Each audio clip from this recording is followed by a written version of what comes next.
ये हबशी हलवा सोन है। आपने शायद सुना होगा कि रामपुर का फेमस हबशी हलवा सोन। ये हमारे बॉक्सेस होते हैं। ये आ गया और इसकी पैकिंग अंदर से ऐसे आती है। ये गिफ्टिंग में बहुत चलते हैं हमारे डब्बे। और ये हबशी हलवा सोन ट्रेडिशनल जो पहले 1930 से चला आ रहा है, हमारे दादा के टाइम से जो एक इसकी रेसिपी आई थी। इसे हबशी हलवा क्यों कहते हैं, वो ऐसे कहते हैं कि एक रामपुर के जो नवाब थे वो गए थे अफ्रीका, नाइजीरिया। वहाँ उन्होंने खाया तो ये उन्हें बहुत अच्छा लगा। वहाँ से ये उसके जो कारीगर को वो अपने साथ ले आए और उन्होंने ये बनवाया अपने यहाँ रामपुर में। फिर ये इसकी जो रेसिपी थी वो हमारे दादा को ही पता चली, फिर उन्होंने 1930 से बनाया जब ये 4 रुपये किलो बिकता था। और अब ये 400 रुपये किलो है, ज़्यादा फर्क नहीं है। 4 से 400 रुपए। 4 रुपये से 400 रुपये किलो पे आ गया। अच्छा।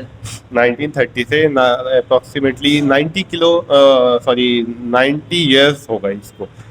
और ये आता है क्रंची, जिसमें नट्स होते हैं। जैसे आपने देखा होगा Dairy Milk fruit and nuts होता है, एक होता है डेयरी मिल्क, होता है डेयरी मिल्क फ्रूट एंड नट।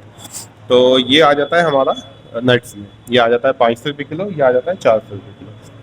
ये रामपुर का फेमस है, आप एक बार ट्राई कीजिए, इसको देखिए।